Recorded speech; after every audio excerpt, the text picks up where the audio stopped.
going on, guys? We're back. We took a little bit of a break. We had like a 2-week break. 1 week I wasn't here, another week Miss Mackenzie was away, so we had a 2-week breakdown. Obviously we had Easter. There was no fights on Easter, so here we are. We're back. We had a great week the last week that we had a card. Very good. We slaughtered the card from boxing to UFC. We're on our streak again, which is good from a DFS standpoint, from a wagering standpoint, from a prediction standpoint. Everything is well and good. And now we're back with a banger of a week on both ends of the spectrum. In this video, there's going to be 2 videos this week. In this video, we're going to break down the Eubank Jr. versus Conor Benn fight, which has a lot of history, 35 years of history behind it. And then obviously in the next video, we're going to break down the UFC. So let's get into this boxing fight. It's very intriguing. This stems back from 35 years ago, where their fathers, it was like our Arturo Gatti versus Mickey Ward. It was Nigel Benn versus Chris Eubank Sr. 2 British guys that were at the pinnacle of British boxing at the time. And the first fight, Chris Eubank won. The second fight, it ended in the draw. Nigel Benn, for 35 years, always felt like there was unfinished business. These guys never liked each other. There's still animosity to this day. Not as much. Obviously, when you get older, you kind of push things to the side. But there's a lot of legacy involved now. Now what happens is, what are the chances of 2 guys that were such heated rivals, they have their sons now in the game, and their sons are willing to fight each other. And there's a lot more bad blood here than there was back then. And it's odd, the bad blood they have, because part of it is because of obviously the lineage and the legacy of their fathers. They want to uphold their family name. And the other part of it is they just don't like each other. They just don't like what each other stands for. They were supposed to fight in 2022. That fight was nixed because Conor Benn got caught with PEDs. He's since been, past the fight, now undefeated, 28 years old. Chris Eubank is 35. So I want to set you guys up for the stage here for this fight, because it's very important when you understand that 35 years ago, when Nigel and Chris fought, the fathers, they were top-level British boxers. They were top of the heap. And it was a very sought-upon fight. These guys really wanted to fight each other. The fans wanted to see this fight. Now, 35 years later, what makes this fight so intriguing? Because I'm going to be honest with you, Conor Benn and Chris Eubank Jr. are not their fathers. They're not elite-level fighters like their father, but yet there's so much steam behind this fight. There's so many people clamoring for this fight, me being one of them, and I'm a purist when it comes to boxing. But they're not at the level of their fathers. Also, they are not even in the same weight division. You have one guy in Conor Benn who's a welterweight, and you have another guy in Chris, Eubank Jr., who went all the way up to super middleweight. So you're talking about a big weight differential here. And these guys are meeting. You got Conor going up 2 weight divisions, and you have Chris coming down to fight each other in a fight that really doesn't mean anything. Like, as far as from a boxing prowess, from a ranking prowess, from a belt prowess, it really doesn't mean anything. This fight is all about, obviously, money, because it's going to be a big payday for both guys, but more the family lineage. Who is going to, just put a nail in the coffin and uphold their family name. So there's a lot of heat in this fight. So there's a couple things I do want to break down about this, because there's a lot of people are going a multitude of different ways. So I'm going to get a little detailed, not too long. Spend about 20 minutes on it, and then we're going to jump over to the UFC in the next video. So when you look at this fight, you got to go through the X and O's, first of all. You go through the age, okay? You got to give it to Conor Benn. Conor Benn is 28 years old, 35 years old for Chris Eubank. When you go to the level of opposition now, and you look at who they fought, Chris Eubank Jr. has fought the far and away better competition. Sure, he's lost a couple fights, and you see Conor Benn, he has not lost any fights, but the level of opposition isn't really even comparable. So you got to look at that. So now these guys are kind of even. You got age versus experience, right?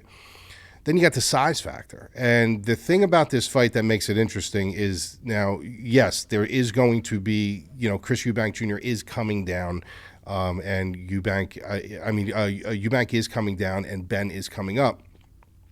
So normally you're saying to yourself, well, the bigger guy is going to be able to rehydrate. There is a rehydrating clause in this fight. The problem with the rehydrating clause for me is I think that Matchroom Boxing kind of dropped the ball in the contract here, because the hydrating is that Chris Eubank Jr. can't be over 10 pounds at 10 a.m. in the morning on fight day.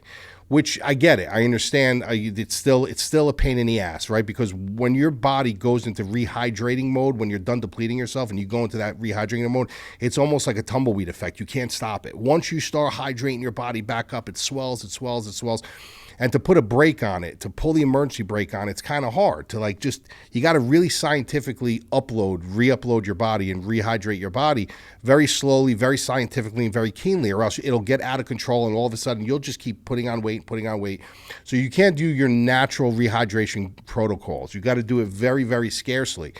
The problem that I'm running into with this from the Conor Benn side, and it was a good thought to put that cap on. I understand it was a good thought to put the 10-pound cap on. But at 10 a.m., if they're not fighting till nighttime, if he can kind of gauge and minimize his hydration till about 10 a.m. just to make sure he's under that 10-pound mark, then all of a sudden he can go and he can rehydrate. He can continue his rehydration. I get it. It's still a pain in the ass. It's still that tumbleweed effect that you have to pull the emergency brake and you stick and hold. But he's still going to have time to walk into that ring heavier than the 10 pounds because it's a 10 a.m. cap.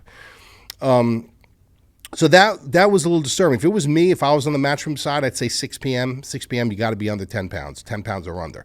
Then you're looking at it, well, how much does he really have room to play around? You know, because now you're getting your hands wrapped, you're going through all the procedures, you got to get to the arena, all this other stuff. But at 10 a.m., you have a lot of room to play around. You know, the problem with it is if you over rehydrate and you go over that 10 pounds, now you got to kind of cut it down. So there is a very fine line you got to draw. You got to be very strategic. You got to be very on point. You got to make sure your fighter doesn't spill over.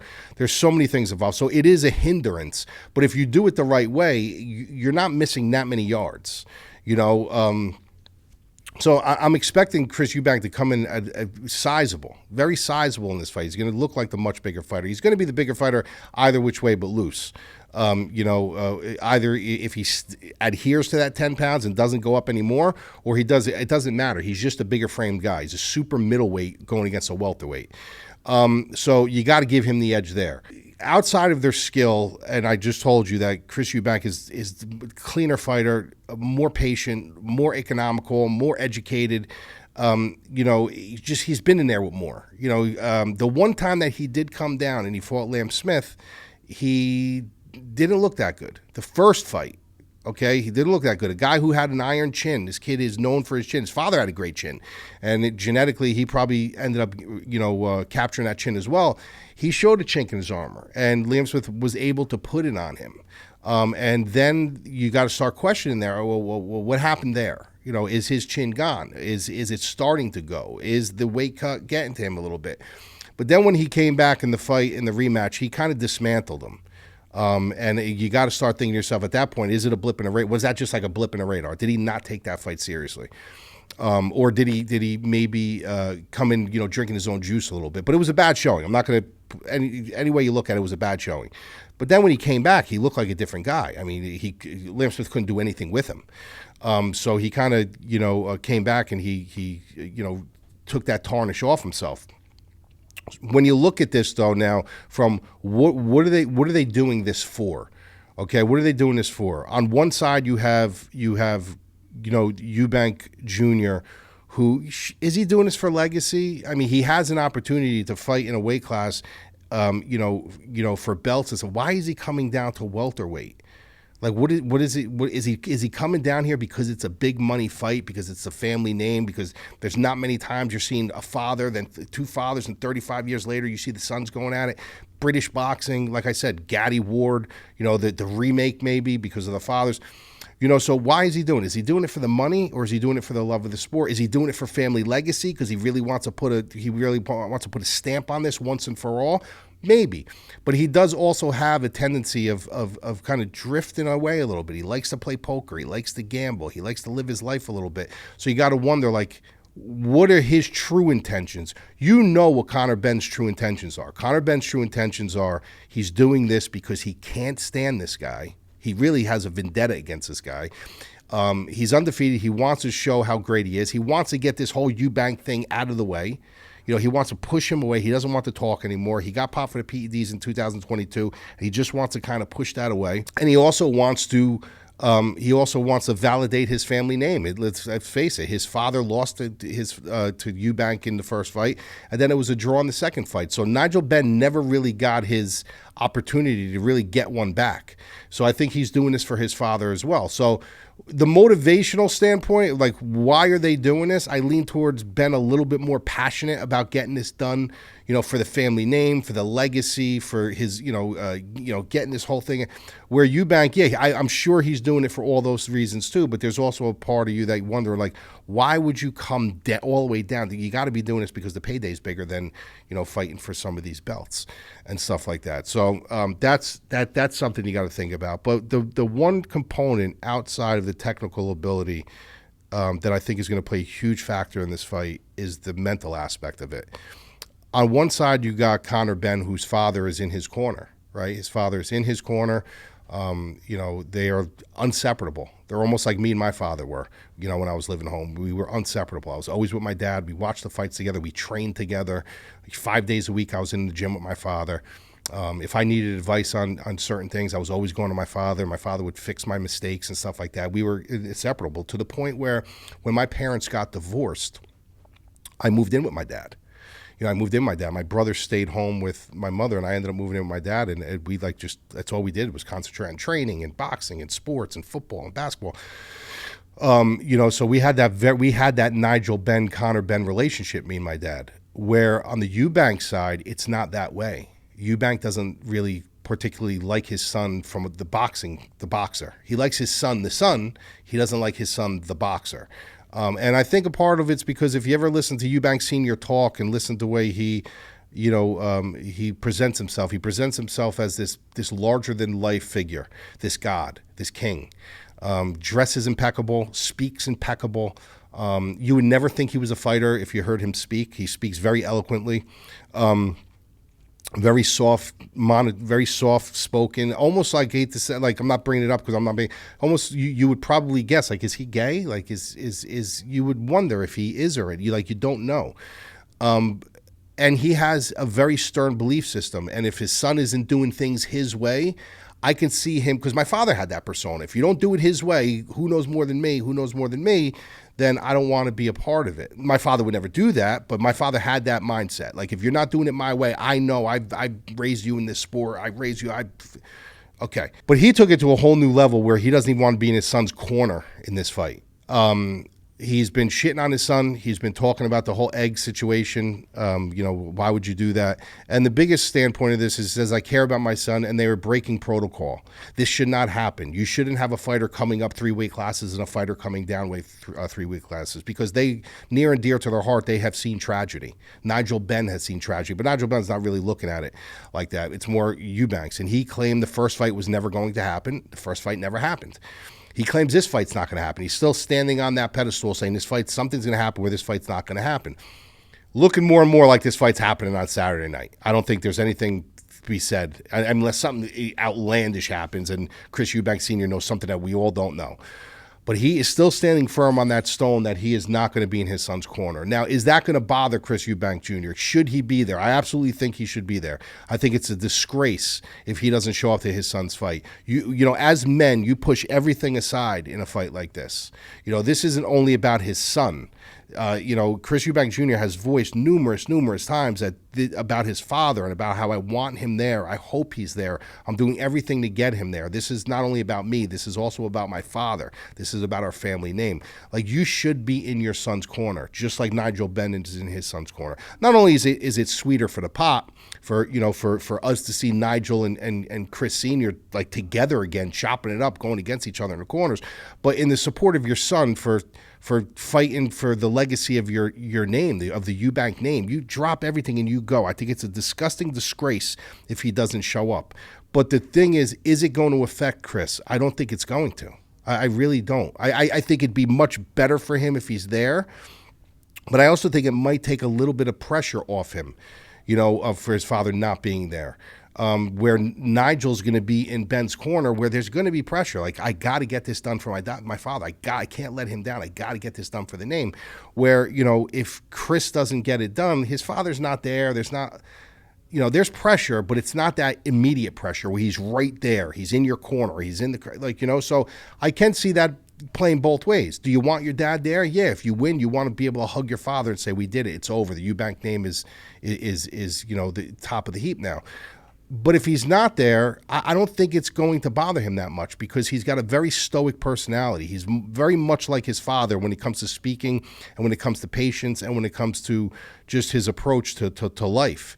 When you look at their interviews, this is what bothers me about Nigel Benn's son, Conor Benn. Fighting is just as much mental as it is physical. You can be as physical as you want, but if cooler heads can't prevail in there and you can't follow a blueprint and you can't stay on a game plan, things can unravel really, really quick. They don't call it the chamber of truth for nothing.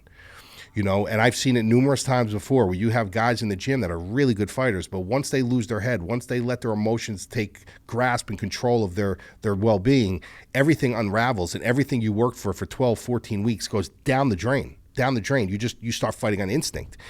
And Conor Benn has shown me that over the past several weeks. He loses his temper.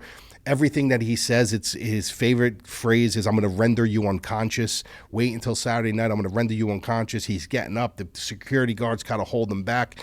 And I think Eubanks, as much as a lot of people don't like what he did, I think the egg in the face really sparked off more hatred and disrespect, where I think he knows what he's doing. I think he knows he's mentally unraveling Conor Benn right now. And I think what's going to happen in this fight is, like, when they say, I hate him, you see Chris going, listen, I dislike him. I really dislike him. I don't hate him. And I don't allow hate to control my fighting. I allow boxing to control my fighting. And that's the perfect answer. I mean, any pupil that you have or any one that you're training, that's the kind of boxer you want. You want a guy who, you can have a guy screaming at you, spitting at you, yelling at you, and you're just standing there and they're smiling. They're saying, okay, we're going to find out. So the way I see this fight going is, not only do I think that the size is going to be a difference here, I think Conor Benn has a really good chance of winning this fight because he's explosive. He's got good pop in his hands. He's very aggressive. He's going to look to hunt. But I think what's going to happen is, I think there's going to be situations in this fight where Eubanks is going to show him, you can't hurt me. Like, you are a welterweight at the end of the day, and I am a super middleweight. And you're going to hit me with some pop, and you're going to hit me with some torque. But ultimately, you're not budging me. You're not moving me like you're moving these welterweights. And I think frustration is going to set in. And I think when he goes into his corner, Nigel, his father, is going to tell him, look, like, you're down 2 rounds, you're down 3 rounds. You got to start you got to start working, upping your work rate. And instead of upping his work rate, he's going to get chaotic, and he's going to look for panic KOs, and he's going to look to load up and hit him with big shots. And I think the mistakes are going to start to be made. And I think you're going to start seeing him unravel a little bit in the ring when Eubank is going to stick to the game plan. He's going to adhere to the game plan. He's going to use his size. He's going to bully him around a little bit and just use sheer technique and overall veteran savvy ability to win this fight. So my official pick is, I'm going to go with Chris Eubank Jr. to win the fight. I think it's going to be a really fun fight. I think the first couple rounds are probably going to be explosive and fun. I think, Conor Benn's son is going to try to stamp on him a little bit in the beginning to let him know, like, yeah, I'm smaller than you, but I'm here, and you're going to taste what I have. But I think as the fight goes on, he's going to realize, like, he's not having that ultimate success that he would with a welterweight. And that's when things are going to start unraveling for him a little bit. I think his emotions are going to get the best of him here. So I'm going to go Conor Benn. I could see him finishing the fight. I could also see him to go to the decision. I haven't decided which way I'm going to choose yet. I'm looking at some props, looking at some line movement, and see how I'm going to attack this, if I'm going to attack it at all. But great fight. You guys definitely should watch it. I'm going to be tuning in. Everyone's going to be tuning in from my side of the fence with my site. If you guys want to sweat the fight with us, if you want the bets for this fight and other boxing stuff that we're doing, go to madlabmma.com, sign up there. And now we're going to move over to the UFC in the next video.